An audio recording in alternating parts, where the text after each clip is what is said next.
Good morning, girls. In the last class, we were discussing about the events that led to the outbreak of the French Revolution. We learnt about the Estates General, which was formed by representatives of all the three estates. In the first two estates, they were not willing to sit along with the third estate and they held different meetings. So this was disliked by the third estate, because the third estate, they wanted all the three estates to sit together and make a decision. So when their demand was not accepted, they left the Estates General and they formed the National Assembly. Now today we'll be learning about the Tennis Court Oath.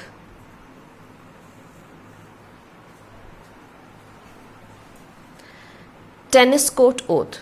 On June 20, 1789, Louis XVI ordered to shut the doors of the National Assembly Hall. So the National Assembly, it was formed by the Third Estate on June 17, 1789, and on June 20th, it was ordered. The King, Louis XVI, he ordered to shut the doors, to close the doors of the National Assembly Hall.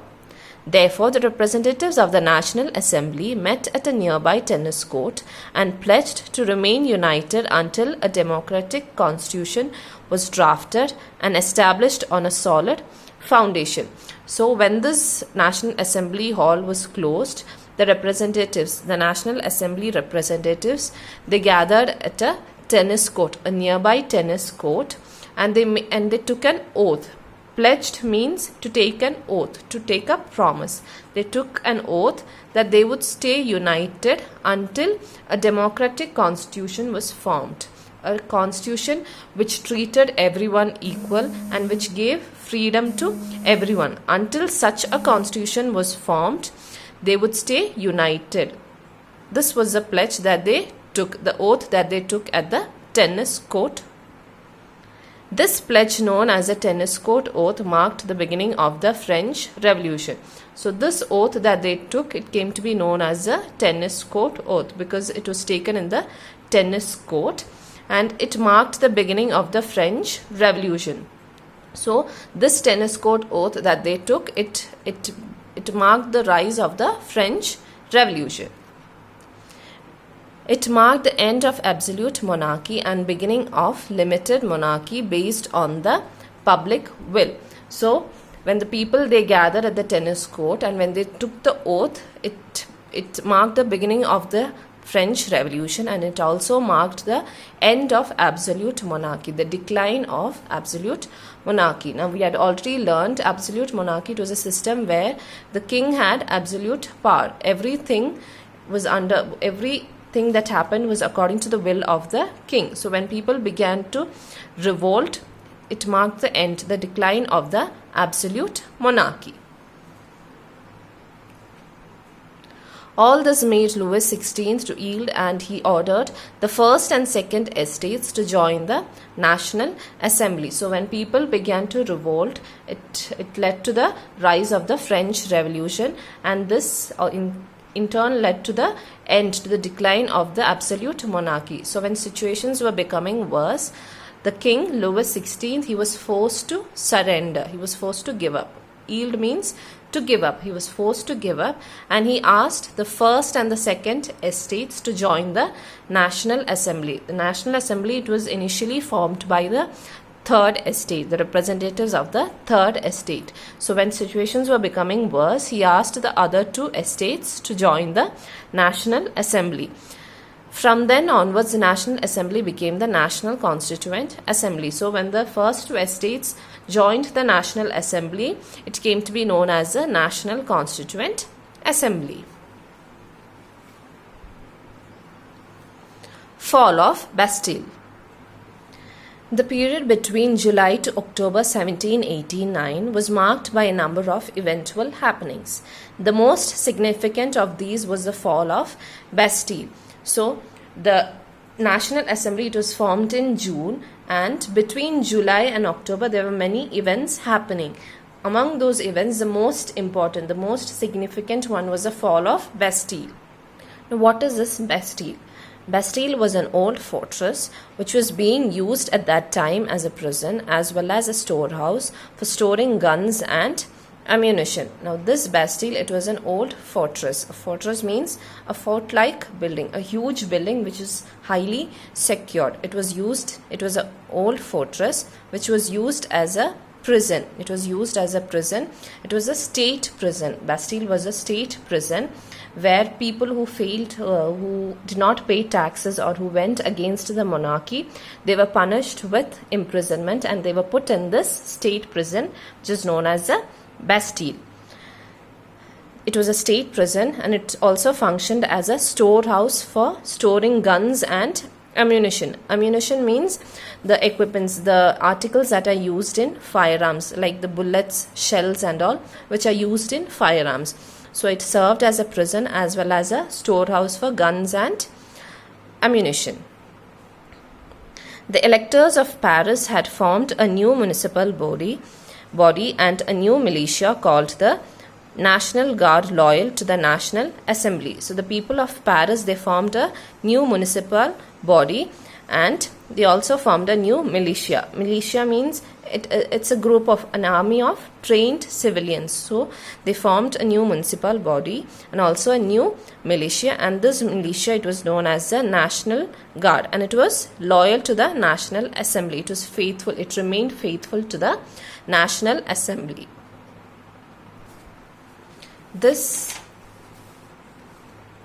militia needed weapons and therefore made their way to Bastille on July 14 to obtain the same. Now this militia, it was formed by ordinary people. It was an army of trained ordinary people, trained civilians. So they did not have any equipments, they did not have any weapons. So they wanted weapons, and for this they went to the Bastille. Now Bastille, it was a storehouse of all these weapons. So to get those weapons, the militia, they made their way. They went to the Bastille on July 14.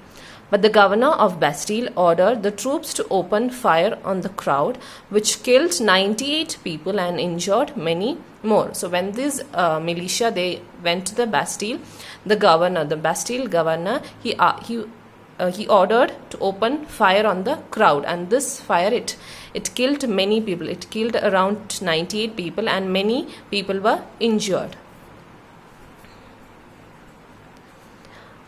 After this unfortunate incident, the crowd stormed into Bastille and captured it. So when all these common people, 98 common people were killed and many were injured. So after this incident, the crowd, the ordinary people, they stormed into. Storm means to attack. So they attacked Bastille and they captured the Bastille. The prisoners were released and they joined the revolutionaries. So there were many prisoners in Bastille, people who were kept under imprisonment. So these people, the ones who attacked Bastille, they released all the prisoners, and these prisoners also, they joined the revolution. The fall of Bastille symbolized the victory of the people of France and the fall of monarchy. So when Bastille was captured and when the prisoners were released, it was a symbol. This fall of Bastille, it was a symbol of the victory of people of France, of the French, because this Bastille, it was a symbol of state oppression. The Bastille, it was a symbol of state oppression. All the people who went against the kings and who were not willing to pay the tax, they were all present. They were all put under imprisonment in this Bastille. So when the fall of Bastille happened, it was a symbol of the victory of the people of France and also the fall of monarchy. Therefore, at present, July 14th is celebrated as a national holiday in France. So it was on July 14th that the people, they stormed into Bastille. So this July 14th, it is celebrated as a national holiday in France. Another significant event was related to the scarcity of bread. So the first significant event was the fall of Bastille, and the second event is the scarcity of bread. This happened due to drought and large-scale destruction of crops. So there was lack of rains, and also there was large scale destruction. Destruction means destroying of crops. So there were no rains and also crops were being destroyed. So this led to the scarcity of bread, to the lack of bread. Scarcity means lack of or shortage of. So there were no bread, and whatever was available, they were of high cost. They were very costly.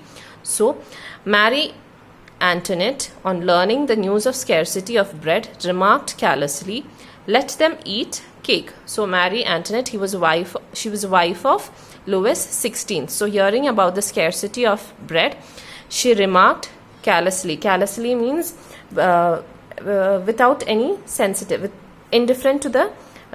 Carelessly means one who is indifferent to the feelings of others. So she was very indifferent to the feeling, to the situation, to the pitiful situation of the people, and she remarked, "Let them eat cake." There was no bread, and she asked the people to eat cake.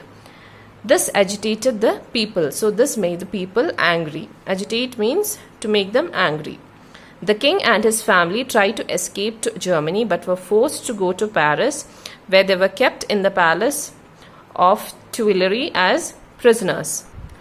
So when Marie Antoinette, she made this remark, "Let them eat cake," the people, they became very angry. So fearing that the people would attack them, the king and his family, they escaped to Germany, and they were forced to go to Paris. They were trying to escape to Germany, but they were forced to go to Paris, and there in Paris they were kept in the palace of Tuileries as prisoners.